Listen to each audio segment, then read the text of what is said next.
He sat his ex-wife at the back to shame her. But she arrived in a Bentley and with twins. "Those children," Caspian whispered, his hands shaking as he gripped the marble railing. "Those children have my eyes." The words came out like a prayer and a curse all at once. Watching his ex-wife Evangeline step out of a $250,000 Bentley with two beautiful twins who looked exactly like him at age 5. Caspian Ronan had planned every detail of his revenge down to the seat number. Table 12, back corner, where his ex-wife would sit in shame. He never expected her to arrive like a queen. Before I continue with this story, I have a heartfelt favor to ask from you. Please hit that subscribe button, thumbs up, and make sure you share this story to your loved ones. And please do not forget to tell me where you are watching from in the comments below. Now let's get started. The Grandview Conservatory buzzed with whispers that cut through Caspian Ronan like glass shards. Every eye that should have been on him, the groom, the success story, the man of the hour, was instead turned toward the circular driveway where his carefully planned humiliation had just exploded in his face. "Caspian, darling, who is that woman?" Victoria Ashworth's manicured nails dug into his arm. Her voice pitched low, but sharp enough to draw blood. "And why does everyone keep looking between her and you like they've seen a ghost?" He couldn't answer, couldn't breathe, couldn't process what he was seeing. Evangeline Cross, his ex-wife who was supposed to be sitting shamefully at table 12 in the back corner, stood beside a Bentley Mulsanne like she owned the world. The afternoon sun caught the diamonds at her throat, real stones that threw rainbow light across her face. Her dress was navy silk that probably cost more than most people's monthly salary, and she wore it like it had been sewn onto her body by angels. But the dress, the car, the obvious wealth, none of that mattered. What mattered were the two children holding her hands. The little girl had Evangeline's delicate bone structure and dark hair, but her eyes, those were Caspian's grandmother's eyes, pale green like sea glass. The little boy was smaller, maybe 5 years old, with Evangeline's warm brown gaze, but the stubborn set of Caspian's own jaw. They were beautiful. They were perfect. And they looked exactly like Caspian had at that age. "Mr. Ronan?" His assistant appeared at his elbow, tablet clutched against her chest. "Sir, the photographer is asking if we should delay the ceremony. The guests are getting distracted." Distracted. That was one word for it. Caspian watched his business partner James Morrison lean over to whisper something to his wife, both of them stealing glances between Evangeline and Caspian. His mother-in-law-to-be stood frozen near the entrance, her mouth slightly open as she stared at the twins. Everyone was doing the math. Everyone was seeing what he was seeing. "How old do those children look to you?" Victoria's voice had gone dangerously quiet. "I don't know," Caspian lied, his throat feeling like sandpaper. "They look about 4 or 5, which would make them born right around." Victoria's grip tightened. "Right around the time of your divorce." The man beside Evangeline, tall, distinguished, with silver temples and an expensive watch, leaned down to say something to the children. They both giggled and looked up at him with obvious affection. Then all 4 of them began walking toward the conservatory entrance, toward Caspian. "I need to." Caspian started forward, but Victoria's grip became a vice. "You need to stay exactly where you are," she hissed. "Do you have any idea what this looks like? On our wedding day?" But Caspian was already pulling away, his legs moving without conscious thought. He had to know, had to get answers, had to understand how the woman who'd left their marriage with nothing was now arriving at his wedding looking like royalty. The conservatory's glass doors seemed to stretch for miles as he crossed the marble floor. Other guests stepped aside, their conversations dying as he passed. He could feel their stares, their speculation, their sudden understanding that the neat story they'd been told about his divorce might not be the whole truth. Evangeline saw him coming. Of course she did. She'd always been able to read him like a book, even when he wished she couldn't. But instead of the shy smile or nervous fidgeting he remembered, she simply stood taller. Her chin lifted slightly, not defiant, but dignified. The children noticed him too.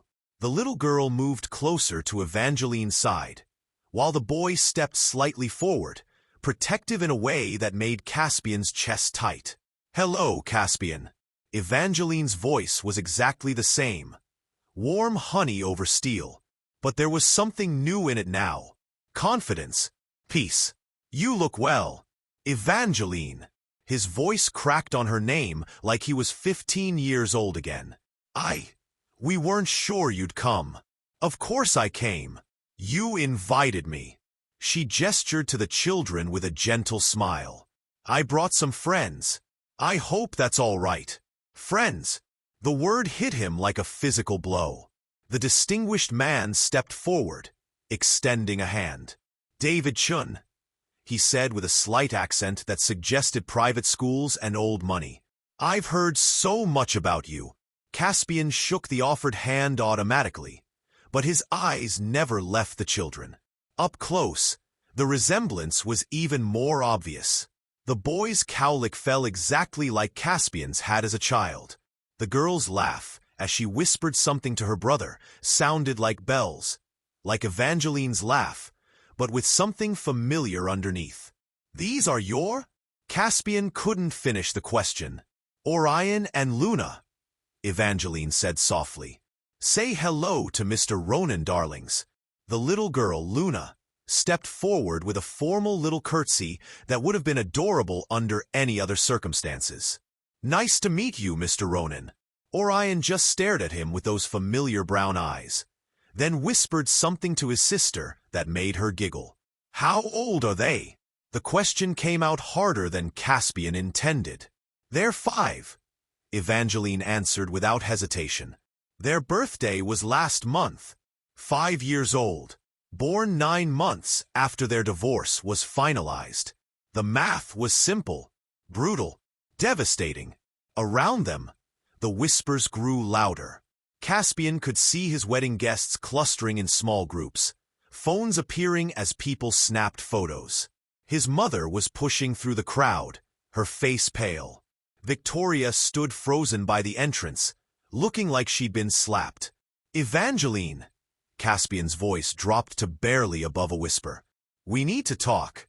She looked at him for a long moment, and he saw something flicker in her eyes. Not anger, not triumph, just a deep, bone-deep weariness that made him want to reach for her.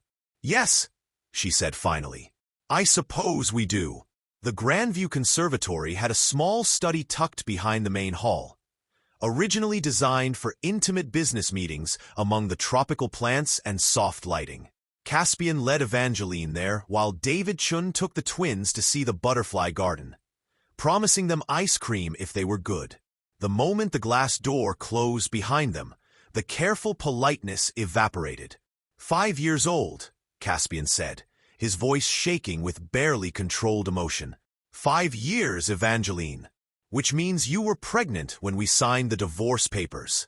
Evangeline moved to the window, her back to him, watching Orion chase a bright yellow butterfly while Luna clapped her hands in delight. "Yes, that's it? Just yes."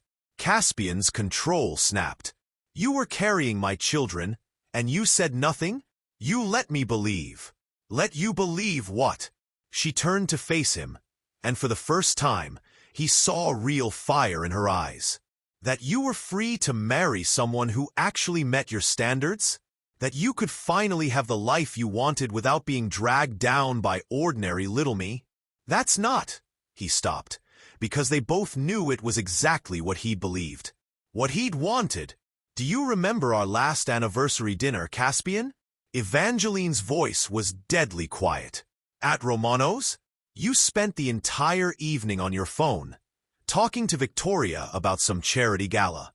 When I asked you to put it away, you told me I wouldn't understand because it was important business." The memory hit him like a punch. He'd been planning to leave Evangeline for months by then, already involved with Victoria, already imagining his life with someone who fit better into his world. I came home that night and threw up for an hour, Evangeline continued. I thought it was stress. Thought it was because I could feel you pulling away, and I didn't know how to stop it. It took me 3 weeks to realize I was pregnant. Caspian's legs felt weak. He sank into one of the leather chairs, his head in his hands. You should have told me. When? The word came out like a whip crack. When you served me with divorce papers 2 days after I found out. When you had your lawyer explain that I was getting nothing because I contributed nothing of value to the marriage? Or maybe when you introduced Victoria to your mother the same week our divorce was finalized. Each word hit him like a physical blow. He remembered that day. His mother had loved Victoria immediately, had gushed about how appropriate she was, how well-suited for his lifestyle. Everything she'd never said about Evangeline. I was scared, Evangeline whispered, and suddenly she looked like the young woman he'd married 8 years ago. I was pregnant with twins alone, and the man I'd loved for 7 years had just told the world I wasn't good enough for him. That's not what I said. Isn't it? She laughed, but there was no humor in it. Your lawyer made it very clear. No alimony because I had no marketable skills. No claim to the house because I didn't contribute financially. Even our friends. You kept them all, Caspian. Every single one. I became the woman who couldn't keep her husband happy. The words hung in the air between them like poison. Caspian wanted to deny it, wanted to say she was wrong, but the truth was suffocating him. He had said those things, had believed them. So I left, Evangeline continued. I took my grandmother's ring, the only thing your lawyers couldn't touch, and I disappeared. Found a little apartment downtown, got a job at a bookstore, and tried to figure out how to raise 2 babies by myself. But the money? Caspian gestured toward the window where her Bentley gleamed in the afternoon sun. The clothes, the jewelry, David Chun. For the first time since they'd entered the room, Evangeline smiled. Really smiled. David owns the bookstore where I worked. His family's been in rare books for 4 generations. He saw me reading to children during story time when I was 8 months pregnant, barely able to fit behind the reading chair. She touched the diamond necklace at her throat, and Caspian noticed her wedding ring. Not the simple band he'd given her, but something extraordinary that caught light like captured stars. He fell in love with us, she said simply. Not just me, all 3 of us. He was there when Orion and Luna were born. He was there for their first steps, their first words, every nightmare and fever and scraped knee. He's the only father they've ever known. The words hit Caspian like a freight train. They call him Dad. They call him Papa, Evangeline corrected. And he loves them like they were born from his own heart. Through the window, Caspian watched David Chun lift Luna onto his shoulders so she could reach a hanging orchid. The little girl's laughter drifted through the glass, pure and joyful. Orion tugged on David's jacket, wanting his turn, and David swung him up with the easy grace of someone who'd done it 1,000 times before. They don't know, Caspian said. It wasn't a question. They know they're loved. They know they're wanted. They know they have a family who would do anything for them. Evangeline's voice softened. Isn't that enough? I could have. What? The fire was back in her voice. You could have what, Caspian? Fit us into your schedule between business meetings? Introduced us to your society friends as your first family, while you built your real life with Victoria? The truth of it made him feel sick. Because she was right. Even now, even knowing what he knew, his first thought wasn't joy or love or regret for what he'd missed. His first thought was panic about what this would do to his wedding, his reputation, his carefully constructed life. Evangeline saw it in his face. She'd always been able to read him too well. I didn't come here to ruin your wedding, she said quietly. I came because you invited me, and because I wanted Orion and Luna to see the conservatory. They love flowers. Then why? Caspian gestured helplessly at her obvious wealth, her confidence, The way she'd arrived like a queen to his attempted humiliation. "Because I'm not ashamed anymore," Evangeline said. "I'm not the broken woman who left here 3 years ago. I found love, Caspian. Real love. The kind that sees you at your worst and chooses to stay anyway." Outside, David was teaching the twins to identify different types of butterflies, his voice patient and kind as he answered their endless questions. "They're beautiful," Caspian whispered. "Yes," Evangeline agreed. "They are. What would you do if you discovered you had children you never knew about? Would you fight for them, or respect the family they've already found? Share your thoughts below." The study door burst open before either of them could say another word. Victoria Ashworth stood in the doorway like an avenging angel in ivory silk, her face flushed with fury and humiliation. "Caspian, what the hell is going on?" Her voice could have cut glass. "Half our guests are taking pictures of those children and whispering about how much they look like you. The other half are asking me if I knew about this situation." Evangeline stepped back toward the window, her moment of vulnerability disappearing behind a wall of quiet dignity. "I should go. David and the children are waiting." "No!" The word exploded from Caspian before he could stop it. Both women turned to stare at him, and he realized he had no idea what came next. "I mean, we're not finished talking." "Oh, I think you are," Victoria snapped. She looked Evangeline up and down like she was examining a particularly distasteful insect. "Let me guess. This is some sort of scheme, isn't it? Show up at his wedding with a sob story about secret children, hoping to cash in?" Evangeline's face went very still. "Excuse me?" "Victoria, don't," Caspian started, but she was already in full attack mode. "Please. The timing is awfully convenient, don't you think? You wait until he's successful enough to be worth something, then suddenly appear with children who may or may not be his, looking for a payday." "Those children are mine," Caspian said quietly, but with absolute certainty. "Anyone with eyes can see it." Victoria whirled on him. "Based on what? A resemblance? Caspian, think about what you're saying. This woman walked away from your marriage with nothing. Now she shows up in designer clothes and an expensive car with a convenient story about secret twins? It's textbook gold digging." "Gold digging?" Evangeline's voice was dangerously soft. "From the woman who's marrying him for his pharmaceutical patents and real estate portfolio?" The air in the room crackled with tension. Victoria's face went white then red. "How dare you?" "Ladies, please." David Chun appeared in the doorway, his voice calm but carrying an authority that made both women pause. I could hear raised voices from the butterfly garden. "The children are asking questions." Caspian looked past him to see Orion and Luna hovering in the hallway, their faces worried. Luna was clutching a small stuffed elephant, while Orion had moved protectively in front of his sister.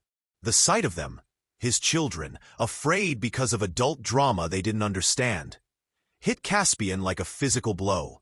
"You're right," Evangeline said, smoothing her dress. "We should leave. This was a mistake." "Wait!" Caspian stepped toward her, but Victoria grabbed his arm. "Caspian, we have 300 guests waiting for our wedding ceremony. Your mother is having a panic attack in the bridal suite. The photographer is threatening to leave if we don't start soon." Victoria's voice rose with each word. "Whatever this is, it can wait until after." "After what?" Caspian shook her off. "After I marry you while my children watch from the audience." The words hung in the air like a bomb. Victoria staggered backward as if he'd slapped her. "Your children?" she whispered. "You're calling them your children?" "They are my children." Saying it out loud made it real in a way that terrified and thrilled him. "Look at them, Victoria. Really look." Through the glass walls, they could all see Orion and Luna more clearly. The resemblance wasn't just striking, it was undeniable. Luna had inherited Caspian's grandmother's unusual green eyes and delicate features. Orion had the Ronin jaw and that stubborn cowlick that no amount of hair gel had ever been able to tame. "This is insane," Victoria said, but her voice lacked conviction. "Caspian, you can't just, they could be anyone's children. DNA tests, legal verification." "I don't need a DNA test," Caspian said firmly. "I know."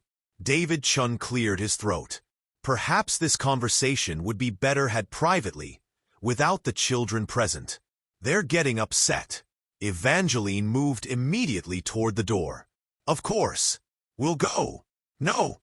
Caspian blocked her path, his heart pounding. "Please. I need to understand. How is this possible? How did you manage all this alone?" "She wasn't alone," David said quietly. "She had help." The simple statement hit Caspian like a gut punch. Of course she'd had help. While he'd been building his perfect life with his perfect second wife, Evangeline had been raising his children with another man. A man who'd been there for every milestone Caspian had missed. "I want to meet them," Caspian said suddenly. "Properly. I want to talk to them." Victoria made a sound like a wounded animal. "Are you out of your mind? Today? On our wedding day? They don't know who you are," Evangeline said carefully. "And I won't have them confused or hurt because you're having some kind of emotional crisis." "Emotional crisis?" Caspian's voice rose. "I just found out I have children." "You found out you helped create children," David corrected, his tone mild but his meaning clear. "There's a difference." The words stung because they were true. Caspian had contributed DNA, but David had contributed everything else. Love, time, presence, care. All the things that actually made someone a father. "Mr. Ronin?" A new voice interrupted, his wedding coordinator, looking frazzled and desperate. "Sir, we really need to make a decision about the ceremony. The guests are getting restless, and the musicians are asking about overtime rates." The absurdity of it all hit Caspian at once. Here he was, discovering he had children on what was supposed to be his wedding day, while a coordinator worried about musician overtime and his bride accused his ex-wife of gold digging. "Cancel it," he said. "Caspian!" Victoria shrieked. "Cancel the ceremony," he repeated, his voice gaining strength. "Tell the guests there's been a family emergency." "You can't be serious," Victoria said, her face pale with shock. 300 people, Caspian. The catering, the flowers, the photographer. "I'll pay for everything," he said. "But I can't. I won't get married today. Not like this." Evangeline was staring at him with an expression he couldn't read. "Caspian, you don't need to." "Yes, I do." He looked through the glass at Orion and Luna, who were sitting on a bench now, sharing a small bag of crackers David had produced from somewhere. "I missed 5 years. I won't miss another day." "Those children don't need you disrupting their lives," David said firmly. "They have a family. They have stability. They have love. They have a father," Caspian said, meeting the other man's eyes. "But they don't know it." The silence stretched between them, heavy with 5 years of missed birthdays, bedtime stories, scraped knees, and first words. 5 years of a life Caspian had never even known existed. Outside, Luna looked up and caught sight of them through the glass. She waved with her free hand, an innocent gesture that made Caspian's chest tight with an emotion he couldn't name. "I want to know them," he said quietly. "Please." The wedding coordinator scurried away to deal with the chaos of canceling a ceremony 30 minutes before it was supposed to begin. Victoria stood frozen in the doorway, her face cycling through shock, fury, and something that looked dangerously close to panic. "You've lost your mind," she whispered. "Completely lost your mind." Before Caspian could respond, a commotion erupted from the main hall. Raised voices, the sound of chairs scraping, and then his mother's voice rising above it all in distress. "Caspian! Caspian! Where are you?" David stepped protectively toward Orion and Luna as the noise grew louder. "Perhaps we should leave through the garden exit," he suggested to Evangeline. "This isn't good for the children." "No, wait." Caspian moved toward the door, but stopped when he saw what was happening in the main hall. The carefully arranged wedding guests had erupted into chaos. His business partner James Morrison was in a heated argument with Victoria's father about financial implications. His mother was crying while Victoria's mother fanned her with a wedding program.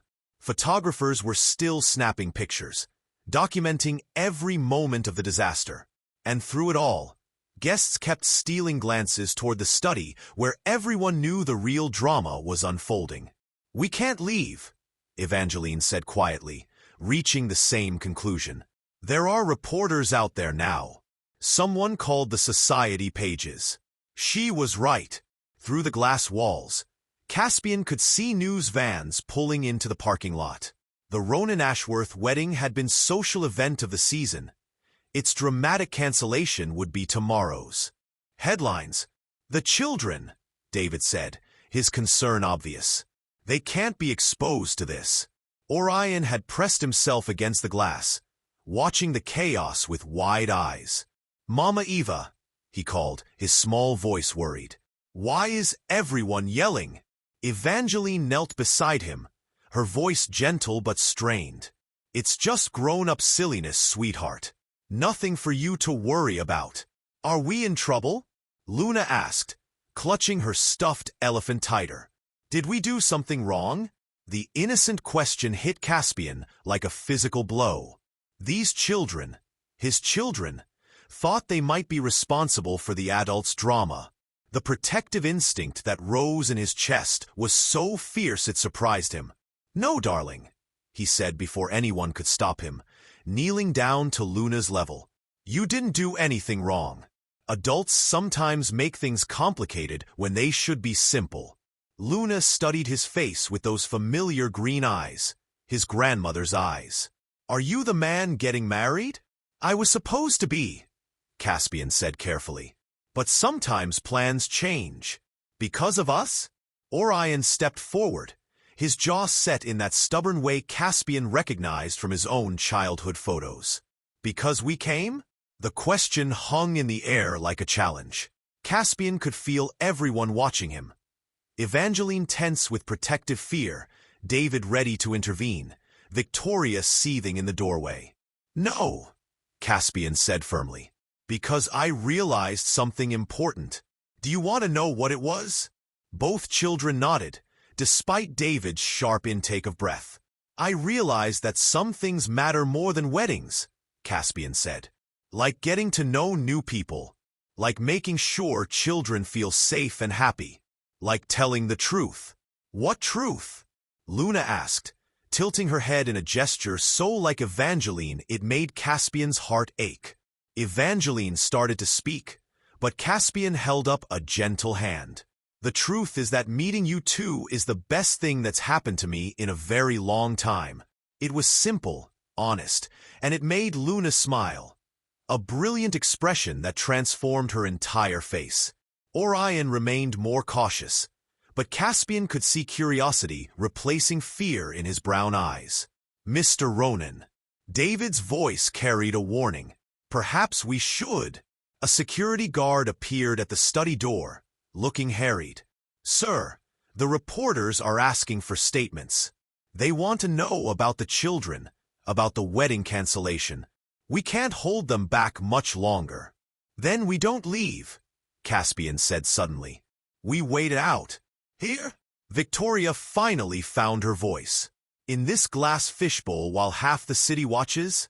"The conservatory has private rooms," Caspian explained. "Upstairs, away from the glass walls. We can wait until the crowd disperses." "We?" David's eyebrows rose. "I think you mean you can wait. We'll be leaving." Through that, Caspian gestured toward the chaos outside, where more reporters were arriving and wedding guests were being interviewed on the steps. With two small children, Evangeline looked through the glass at the growing circus, then down at Orion and Luna. The children were holding hands now, pressing close together the way twins do when the world feels uncertain. "How long?" she asked quietly. "A few hours, until evening, when most of the crowd loses interest." Caspian met her eyes. "There's a children's playroom upstairs. Books, toys, even a small kitchen where we could make them dinner." "I'm not staying," Victoria announced. "This is insane. All of it." "Then don't," Caspian said without looking away from Evangeline. "Take my car. Go to your parents' house. I'll deal with the fallout later." Victoria stared at him for a long moment, as if seeing him clearly for the first time. "You're choosing them," she said, her voice flat with disbelief. "You're actually choosing them over me." "I'm choosing to do the right thing," Caspian said. "Finally." Victoria's laugh was bitter. "The right thing? Caspian, you don't even know these children. For all you know, this is exactly what she planned." "Stop." Evangeline's voice cut through Victoria's words like a blade. "Don't you dare suggest I would use my children as pawns. Not ever." "Your children?" Victoria's voice rose to a near shriek. "They're not just your children, are they? They're his too, and that changes everything. Everything, Evangeline. The money, the inheritance, the business. Get out." Caspian's voice was deadly quiet. "Now." Victoria opened her mouth to argue, but something in his expression stopped her. She looked around the room one more time, at Evangeline's calm dignity, at David's protective stance, at the twins who were watching everything with wide, worried eyes. "This isn't over," she said finally, then turned and stalked out, her heels clicking angrily against the marble floor. In the silence that followed, Luna tugged on Evangeline's dress. "Mama Eva, why was the pretty lady so angry?" "Sometimes," Evangeline said carefully, "people get upset when things don't go the way they expected." "Is that why everyone's yelling?" Orion asked. "Something like that," David said, ruffling the boy's hair. "But it's not your worry, little man." Caspian watched the interaction, the easy affection, the obvious love, and felt something twist in his chest. These children had a father. They had security, love, stability. What right did he have to disrupt that? But then Luna looked at him with those green eyes and asked, "Are you sad about your wedding?" And Caspian realized that for the first time in years, he wasn't sad at all. "No," he said honestly. "I'm exactly where I need to be." The conservatory's private family room was nothing like the grand spaces below. Soft couches arranged around a fireplace, shelves lined with children's books, and toys scattered across a thick carpet that invited bare feet and story time. Orion and Luna had shed their formal demeanor the moment they discovered the wooden train set, while the adults sat in careful arrangement around them. Caspian watched his children play, and the word children still felt foreign in his mind, trying to memorize every gesture, every laugh, every word. Luna hummed while she arranged the train cars by color. Orion built elaborate bridges and tunnels with intense concentration. "They're so different," he said quietly to Evangeline, who was curled in the corner of the couch, her expensive dress somehow looking perfectly at home in the casual space. "Luna's the dreamer," she said, her voice soft with maternal love. "She talks to butterflies and thinks flowers have feelings. Orion's the protector. He's been looking after his sister since they could walk." "Like you used to look after your younger brother," Caspian said, the memory surfacing unexpectedly. Evangeline's head turned sharply toward him. "You remember Tommy? How could he forget?" Her brother had been killed in Afghanistan 6 months before their divorce. The grief had nearly destroyed her, and Caspian, God help him, had seen it as weakness. Another sign that she wasn't strong enough for his world. "I remember," he said quietly. "I remember you crying for weeks. I remember thinking." "Thinking what?" David's voice carried an edge that hadn't been there before. Caspian met the other man's eyes. "Thinking she needed to get over it. That grief was something that happened to other people, People who weren't strong enough to move forward. The admission hung in the air like a confession. Evangeline's face had gone very still. "You said I was wallowing," she said, her voice barely above a whisper. "You said successful people don't let personal tragedy derail their lives. I was an ass." The words felt inadequate, but they were all he had. "I was a heartless ass who thought emotions were weakness. You were more than that." Evangeline's voice gained strength, years of buried pain surfacing. "You were cruel, Caspian. When I couldn't stop crying at Tommy's funeral, you told me I was embarrassing you in front of your business partners." The memory hit him like a physical blow. He had said that, had pulled her aside at the graveside service, and whispered harsh words about professional appearances and inappropriate displays of emotion. "Tommy died holding a picture of our family," Evangeline continued, her voice steady but her hands shaking. "Our wedding photo. He carried it through 3 tours because he said it reminded him what he was fighting for: love, family, people who mattered to each other." Luna looked up from her trains, sensing the shift in the room's energy. "Mama Eva, are you sad?" "A little, sweetheart," Evangeline said, forcing a smile. "Sometimes grown-ups talk about sad things that happened before you were born." "Like when my goldfish died?" Luna asked with 5-year-old logic. "Something like that." David moved to sit beside Evangeline, offering silent support. Caspian watched the gesture and felt something ugly twist in his chest. Not jealousy exactly, but regret so deep it felt like drowning. "I found out I was pregnant 2 weeks after Tommy's funeral," Evangeline said, not looking at any of them. "I thought maybe it was a sign. Maybe something good could come from all that loss." "But you didn't tell me," Caspian said. "I tried." Her laugh was bitter. "Do you remember the night I made your favorite dinner? Lamb with rosemary potatoes? I'd planned this whole speech about how we could start fresh, how maybe having a family would help us remember why we fell in love." Caspian's memory supplied the rest with brutal clarity. He'd come home late from a dinner with Victoria, barely touched the food, and spent the evening complaining about Evangeline's emotional instability affecting his work. "You said children would be a mistake," Evangeline continued. "You said we weren't ready, that my grief was proof I couldn't handle the responsibility of motherhood." The words echoed in his memory, each one a knife in his chest. He had said those things, had believed them. "The next morning, you moved into the guest room," she whispered. 2 days later, you served me divorce papers. Orion had stopped playing with his trains. The little boy was watching Caspian with an intensity that was unnerving in someone so young. "You made Mama Eva cry," Orion said suddenly, his voice matter-of-fact, but his small hands clenched into fists.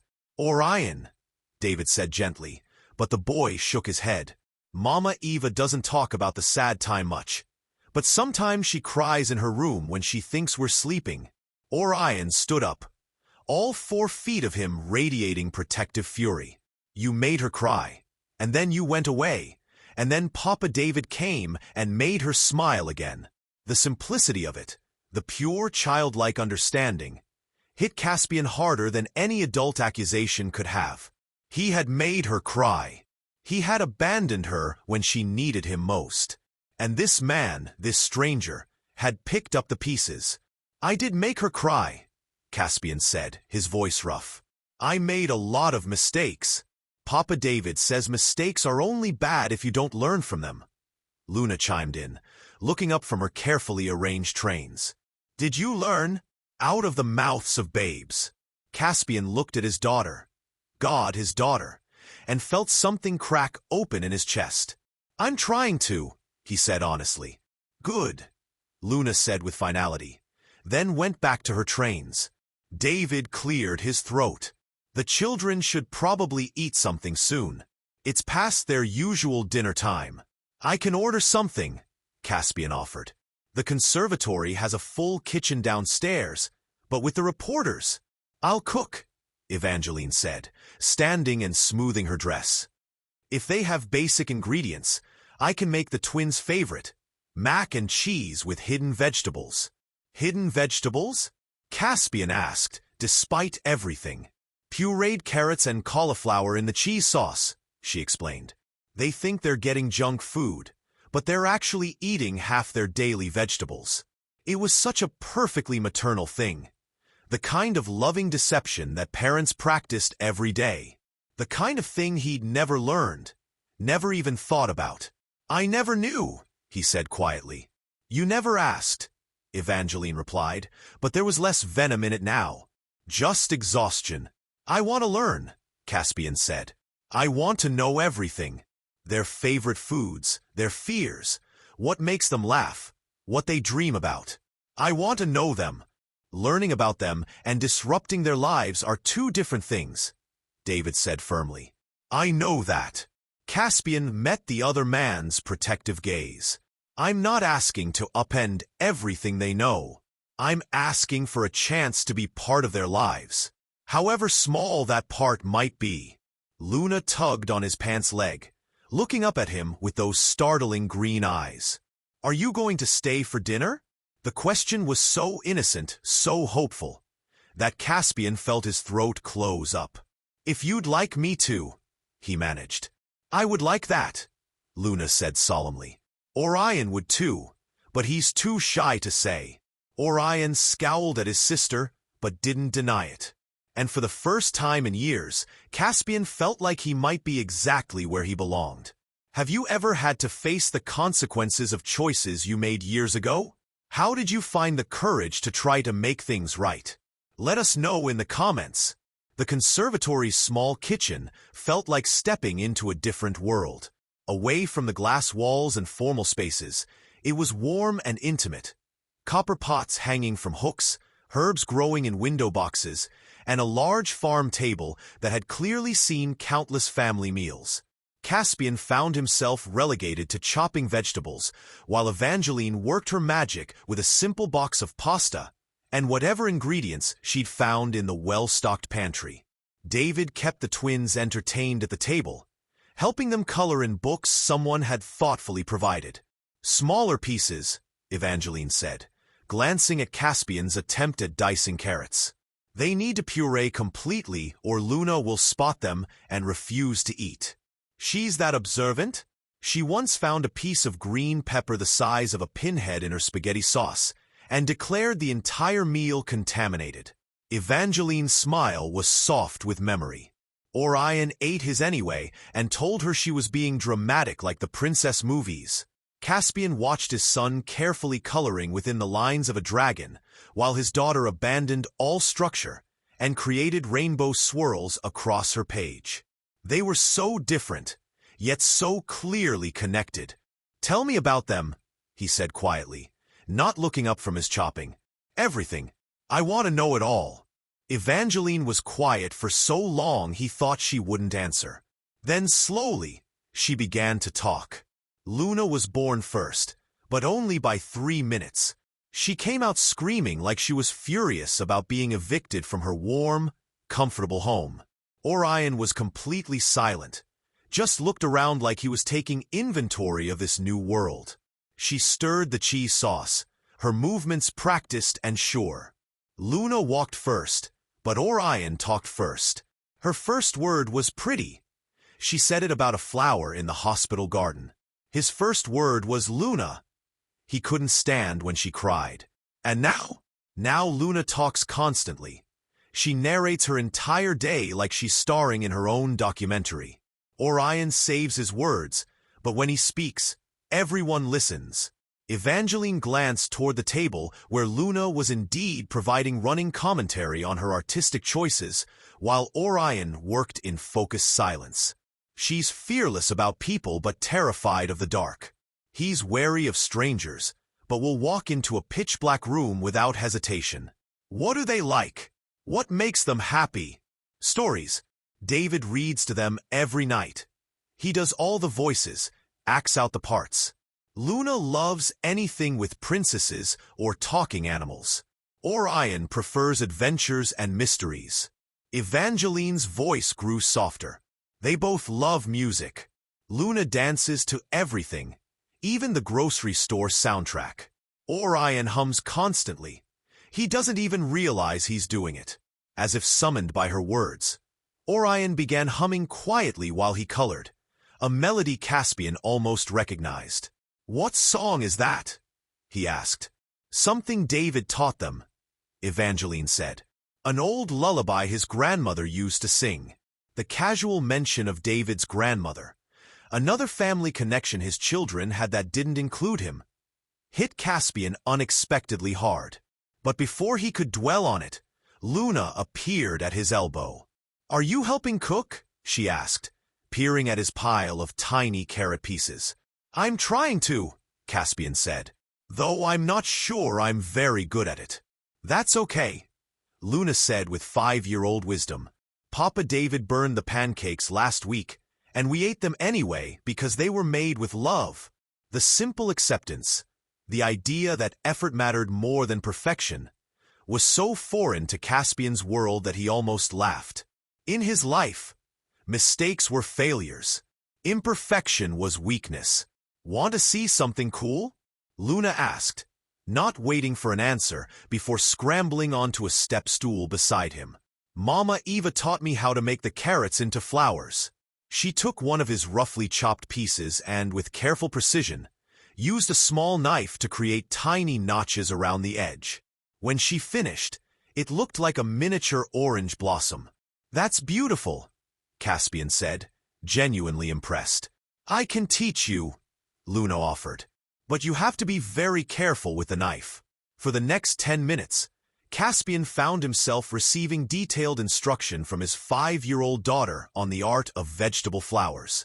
She was patient when he got the angles wrong, encouraging when his flowers looked more like abstract art than flora, and delighted when he finally produced something that actually resembled her example. "You're getting better," she announced. "Practice makes perfect, right, Mama Eva?" "That's right, sweetheart," Evangeline said, and when Caspian looked up, he caught her watching them with an expression he couldn't quite read. "Papa David," Luna called suddenly. "Come see the flowers Mr. Ronan made."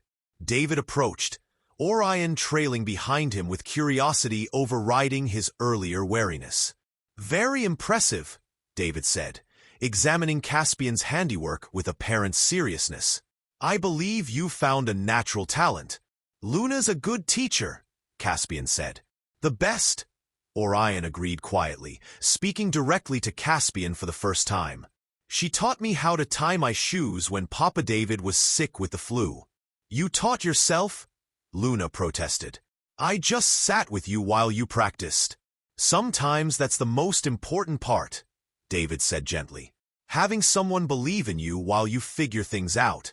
The words carried weight beyond their simple meaning, and Caspian found himself looking at David with new understanding. This man hadn't just provided for Evangeline and the twins. He'd given them something Caspian was only beginning to recognize. Unconditional support, the safety to fail and try again, love without conditions or performance requirements. "Dinner's ready," Evangeline announced, and they all migrated to the farm table. Watching his children eat, really watching them, was revelation. Luna took tiny bites and chewed thoughtfully, often pausing to tell elaborate stories about her day. Orion ate methodically, making sure every bite had the perfect ratio of pasta to cheese. They shared food without being asked, helped each other reach things, and included the adults in their conversation with the natural ease of children who'd never learned to fear being heard. "This is really good," Caspian said, and meant it. The mac and cheese was somehow both comfort food and sophisticated, creamy, rich, with hidden depths of flavor. "It's Mama Eva's special recipe," Luna said proudly. "She makes it when we're sad or scared, or just because we asked nicely." "What makes you sad?" Caspian asked gently. Luna considered this seriously. "When other kids are mean to Orion because he's quiet. When it storms really loud. When Mama Eva has to work late and misses story time. I get sad when Luna has nightmares," Orion added. And when people are loud and angry like today, the reference to the wedding chaos made all the adults pause. In the warmth of the kitchen, surrounded by the simple pleasure of shared food and gentle conversation, it was easy to forget the disaster they'd left behind. "I'm sorry about today," Caspian said to both children. "Grown-ups sometimes make things complicated when they should be simple." "That's what you said before," Luna pointed out. "Do grown-ups forget things a lot?" "More than we should," Caspian admitted. "That's okay," Luna said with characteristic generosity. "We can remind you if you want." And sitting there, watching his daughter's face light up with innocent kindness while his son slowly smiled around a bite of pasta, Caspian felt something he hadn't experienced in years. He felt like he was home. The peace of the kitchen was shattered by the sharp buzz of David's phone. He glanced at it, frowned, then stepped away from the table to answer. "Mr. Chen speaking." His voice was professional, but Caspian could see tension creeping into his shoulders. "What? When did this happen?" Luna looked up from her pasta, sensing the shift in mood with the intuition that children possess. "Is Papa David okay?" "He's fine, sweetheart," Evangeline said, but her voice carried worry. "Eat your dinner." David's conversation grew more heated, though he kept his voice low. Caspian caught fragments: unauthorized photos, social media, school security. When David finally hung up, his face was pale with fury. "We need to leave," he said quietly. "Now? What's wrong?" Evangeline was already standing, maternal instincts on high alert. "Someone photographed the children through the conservatory windows earlier. The photos are all over social media with speculation about Caspian's secret family." The school called. "There are reporters at Montessori Academy asking questions about Orion and Luna." The blood drained from Evangeline's face. "Oh God! It gets worse," David continued, his voice tight with controlled anger. "Victoria Ashworth has given an interview to Channel 7. She's claiming the children are part of an elaborate fraud designed to extort money from Caspian." "She what?" Caspian shot to his feet, his chair scraping loudly against the floor. Both children jumped at the sound. Luna's eyes filled with tears, while Orion moved protectively closer to his sister. "Why is everyone yelling again?" Luna whispered. "She's telling anyone who'll listen that you and Evangeline orchestrated this whole thing," David said, his professional calm cracking. "That the timing of their appearance at your wedding was calculated to maximize financial gain. She's suggesting the children might not even be yours." "That's insane," Caspian said. "One look at them." She's demanding DNA tests, full financial audits, psychological evaluations of Evangeline's fitness as a mother. David's voice grew colder with each word. "She's claiming that if you're truly the father, Evangeline has been illegally denying you parental rights and should lose custody." The words hit like physical blows. Evangeline sank back into her chair, her face white with shock and terror. "She can't do that," Caspian said, but even as he spoke, he knew Victoria could. She had resources, connections, and now she had motivation. Hell hath no fury like a pharmaceutical heiress publicly humiliated. "She can try," David said grimly. "And win or lose, the process would destroy these children. Court hearings, media attention, their photos plastered across tabloids while lawyers debate their parentage and their mother's character." "I won't let that happen," Caspian said. "Won't you?" Evangeline's voice was barely above a whisper, but it cut through the room like a knife. "Because 3 hours ago you were happy to seat me in the back of your wedding to humiliate me. Now suddenly you're their protector? That's not fair, isn't it?" Evangeline stood, her composure cracking for the first time since she'd arrived. "Do you have any idea what I've been through to give them a stable life? The fear I lived with every day that you might decide you wanted them and use your money and power to take them away. I didn't know they existed, because I was terrified of exactly this." Her voice rose, years of suppressed fear pouring out. "I knew if you found out, You'd either want nothing to do with them, which would break their hearts, or you'd want to control their lives the way you tried to control mine. Orion and Luna were crying now, clinging to each other as the adults' voices grew louder and more desperate. "Mama Eva," Luna sobbed, "please don't be scared." The sound of his daughter's fear cut through Caspian's anger like ice water. He knelt beside their chairs, his voice gentle despite the chaos around them. "Hey, it's okay," he said softly. "Everything's going to be okay." "No, it's not," Orion said with 5-year-old honesty. "The grown-ups are fighting and Mama Eva is crying, and you made Papa David angry." David stepped forward, his protective instincts in full force. "Children, get your jackets. We're leaving." "I said I won't let Victoria hurt them," Caspian repeated. "How?" David's question was sharp with challenge. "By giving up your parental rights? By disappearing from their lives forever? Because that's what it would take to make this go away." The suggestion hit Caspian like a physical blow. Give up his rights to children he just discovered? Walk away from the most important thing that had ever happened to him? "There has to be another way," he said. "Is there?" Evangeline's laugh was bitter. "Because I can't fight Victoria Ashworth in court. I can't match her lawyers or her resources or her connections. All I can do is run and hope she gets bored with destroying us." "You don't have to run. I have money too. I have lawyers." "Your lawyers work for your company," David pointed out coldly.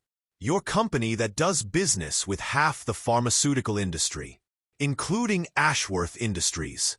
How long before your board decides you're a liability? How long before you have to choose between your business and your newfound paternal feelings?" The question hung in the air like poison. Because David was right, and they all knew it. Caspian's entire life was built on reputation, connections, carefully maintained relationships. A custody battle with Victoria would destroy all of that. "So that's it." Caspian's voice cracked. "I find out I have children, and 5 hours later I lose them forever?" "You never had them," Evangeline said quietly, and the words were devastating in their simple truth. "They're not possessions to be won or lost, Caspian. They're people. Little people who deserve stability and safety and love without conditions." "I love them," Caspian said desperately. "You love the idea of them," David corrected. "You've known them for 6 hours. They've lived their entire lives without you, and they've been happy. They have a family. They have a father who's earned the title. I want to earn it too. At what cost?" Evangeline gathered Luna into her arms while Orion pressed against David's side. "At the cost of their peace? Their childhood? Their right to grow up without being tabloid headlines?" Caspian looked at his children, tear-streaked faces, confused and frightened by the adult drama swirling around them, and felt something break inside his chest. "I'm their father," he whispered. "No," David said firmly, lifting Orion with protective tenderness. "You're their biological father. There's a difference, and if you truly care about them, you'll understand what that means." The truth of it was suffocating. Love meant letting go. Love meant putting their needs before his own desperate desire to know them, to be part of their lives, to matter to them. "Please," Caspian said, the word torn from somewhere deep inside him. "Don't take them away. Not forever." But Evangeline was already moving toward the door, Luna in her arms and tears streaming down her face. "I'm sorry," she whispered. "I'm so sorry it has to be this way." And then they were gone, leaving Caspian alone in the kitchen with the lingering scent of mac and cheese and the echo of children's laughter that might be all he'd ever have of them. Outside, he could hear car doors slamming and an engine starting. By the time he reached the window, David's car was already disappearing down the darkened drive, taking his children away from him forever. Caspian stood alone in the empty kitchen for a long time after the sound of David's car faded into the distance. The farm table still held remnants of their dinner. Luna's carefully arranged carrot flowers, Orion's precise pile of crumbs, a small purple crayon forgotten beside his coloring book. The silence was deafening after hours of children's laughter and gentle conversation. It felt like waking up from the most beautiful dream only to find himself back in a life that suddenly seemed hollow and meaningless. His phone buzzed constantly. Texts from his mother, calls from business partners, notifications from news alerts with headlines like Ronin wedding disaster and secret children scandal. He ignored them all. Instead, he picked up the purple crayon and turned to Orion's coloring book. His son had been working on a picture of a family, 2 parents, 2 children, a house with a garden. It was carefully colored within the lines, each figure distinct but connected by their shared space on the page. A family, something Caspian had convinced himself he didn't want, didn't need, wasn't built for. Something he'd thrown away twice now. Once through his own cruelty and selfishness, and again tonight through his inability to protect what mattered most. The conservatory's main door chimed, and Caspian looked up to see his assistant approaching cautiously. "Sir? I'm sorry to disturb you, but there are some urgent matters that need your attention." "Not now, Margaret." "Sir, the board is asking for an emergency meeting tomorrow morning. The Ashworth situation. Victoria's interview has gone viral. Your mother is requesting you call her immediately. And there are 17 different news outlets asking for statements about the children." The children, his children, who were somewhere out there tonight, probably confused and scared, being told by their mother that they might have to leave the only home they'd ever known to escape the chaos Caspian had brought into their lives. "Margaret," Caspian said slowly, "cancel everything on my schedule for the next week." "Sir?" "Everything. Board meetings, conference calls, the Henderson acquisition. Postpone it all. Mr. Ronin, with respect, the board won't understand. Then they'll learn to." Caspian stood, feeling something crystallize inside him. "And call my lawyers. All of them. Tell them I need to see them first thing in the morning. About the Ashworth situation? About protecting my family." Margaret blinked. "Sir?" "My family," Caspian repeated, and saying it out loud made it real in a way that terrified and exhilarated him. "My ex-wife and my children. They're being threatened, and I'm going to stop it. But the business implications will be whatever they are." Caspian was moving now, purpose driving him toward the door. "Some things matter more than profit margins, Margaret. I'm just sorry it took me 42 years to figure that out." He drove through the empty streets with no destination in mind, just needing to move, to think, to find a way through the maze of legal and social complications that Victoria had created. But every turn led him back to the same impossible choice: his children's safety or his own desire to know them. Unless Caspian pulled into an all-night diner and sat in his car, finally opening his phone. Victoria had been busy. Her interview was everywhere, painting Evangeline as a gold digger and the children as props in an elaborate con game. The comments sections were brutal. Strangers debating his paternity, Evangeline's character, whether the children should be returned to their rightful father. It made him sick, but it also made him angry. And anger, he was discovering, could be a powerful motivator when channeled correctly. He scrolled through his contacts until he found the number he was looking for. "James? It's Caspian. I know it's late, but I need a favor." James Morrison had been his business partner for 15 years and his friend for longer. If anyone would help him navigate this disaster, it would be James. "Jesus, Caspian. What the hell happened today? One minute you're getting married. The next you're canceling everything because of some kids who might be yours." "They are mine," Caspian said firmly. "I know how that sounds, but they're mine, James. And Victoria is trying to destroy them to get back at me." "Caspian, I need you to listen. Really listen. Because I'm about to ask you to help me do something that might cost us both everything." He told James everything. The whole story, from his failed marriage to Evangeline's pregnancy to the children's arrival at his wedding. He explained Victoria's threats, her media campaign, her apparent plan to use the legal system to terrorize his family into submission. "So what do you want me to do?" James asked when he finished. "Help me fight her, but not the way she expects." "What do you mean?" Caspian took a deep breath. "Victoria thinks she can destroy me by destroying them. She's counting on me choosing my business over my family, like I did before. But what if I chose differently this time?" "Caspian, think about what you're saying. Your company, your reputation, everything you've built. Built on what foundation?" Caspian interrupted. "Money, power, the ability to crush anyone who inconveniences me? I've spent years becoming exactly the kind of man who would seat his ex-wife in the back of his wedding to humiliate her. Is that really who I want to be?" The question hung between them. James was quiet for a long time. "What exactly are you asking me to do?" "Help me build a different kind of life. One where protecting my family matters more than protecting my image. One where love is more important than money. And if the board revolts, if we lose clients, if Ashworth Industries tries to destroy us, then we'll rebuild. But this time, we'll build something worth having." Another long silence. Then James laughed, a sound that was half admiration and half disbelief. "You're either having a complete breakdown or finally growing up."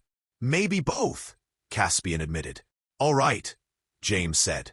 "What's the plan?" Caspian smiled for the first time since Evangeline and the children had left. "We're going to give Victoria exactly what she wants. A public battle. But not the kind she's expecting. Meaning tomorrow morning, I'm going to hold a press conference. And I'm going to tell the world the truth about everything.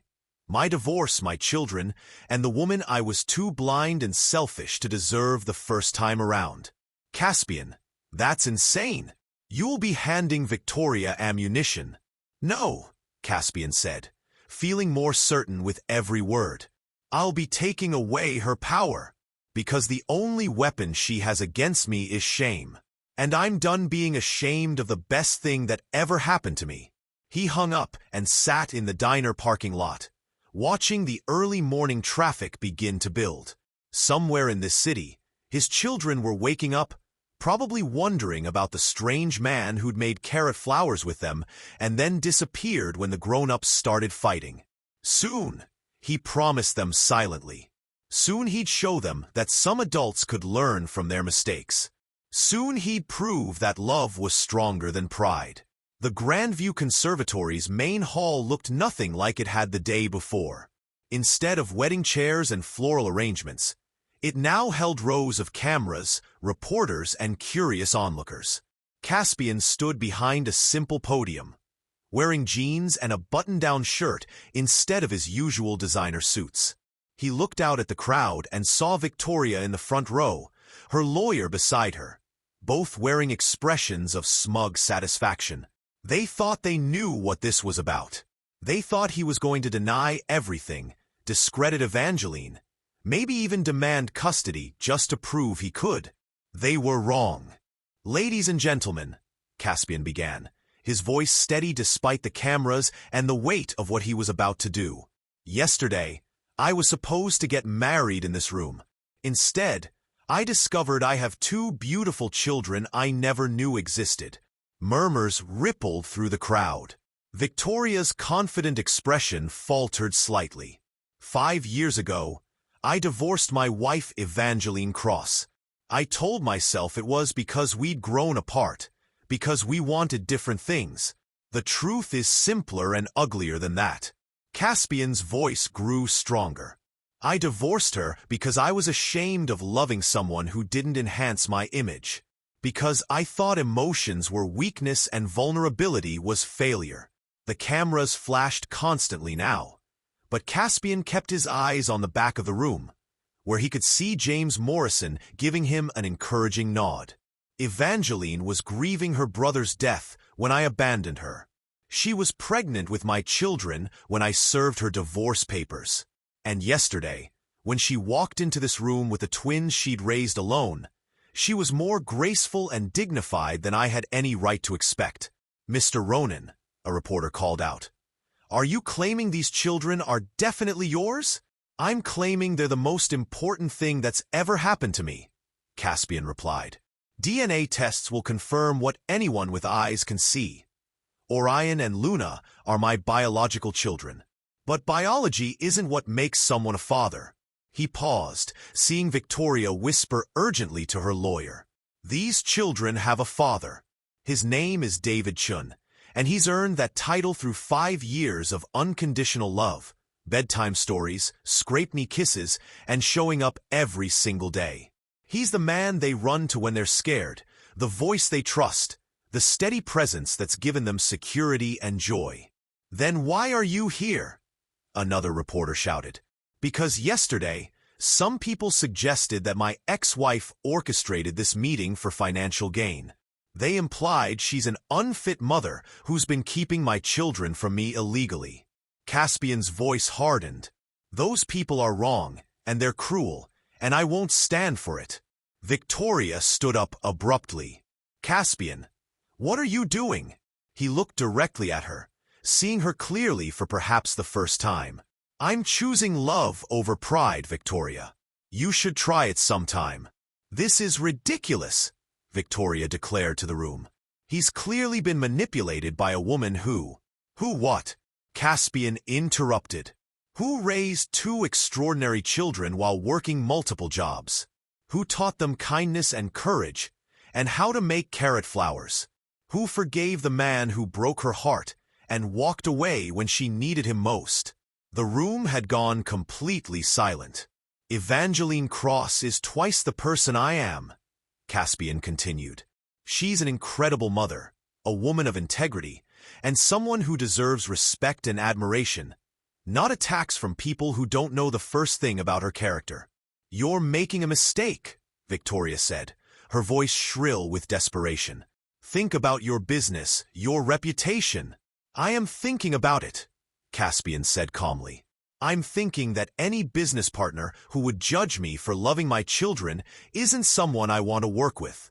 I'm thinking that any reputation built on hiding from the truth isn't worth protecting. He turned back to the cameras. I have no legal claim to Orion and Luna's time or affection. I forfeited that right years ago through my own selfishness. But if their mother and their father, their real father, David Chun, are willing to let me be part of their lives in some small way, I would consider myself the luckiest man alive. And if they're not willing, a reporter asked, then I'll respect their decision and find other ways to show my love. College funds they'll never know came from me. Donations to their schools. Whatever I can do to make their lives better without disrupting the family they've built. The questions came fast after that, but Caspian only answered the ones that mattered. Yes, he was dropping all business relationships with people who supported Victoria's attacks. Yes, he was establishing trust funds for the children regardless of whether he ever saw them again. No, he would not be pursuing custody. My job isn't to disrupt their lives, he said. My job is to support them. To prove that love means putting someone else's needs before your own desires. The press conference ended with Victoria storming out, her lawyer trailing behind her, both looking like their carefully planned attack had just exploded in their faces. An hour later, Caspian sat alone in the conservatory's butterfly garden, the same place where David had taken the twins the day before. He wasn't sure why he'd come here. Maybe hoping for some sign, some sense of connection to the children who'd changed everything in a single afternoon. Mr. Ronan? He turned to find Luna standing at the garden entrance, holding Evangeline's hand. Behind them, David carried Orion on his shoulders. You came back, Caspian said, his voice rough with emotion. Luna insisted. Evangeline said softly. She said you looked sad yesterday, and sad people need flowers. Luna ran to him, completely unafraid, and pressed a small bouquet of wildflowers into his hands. "These are for you," she said solemnly.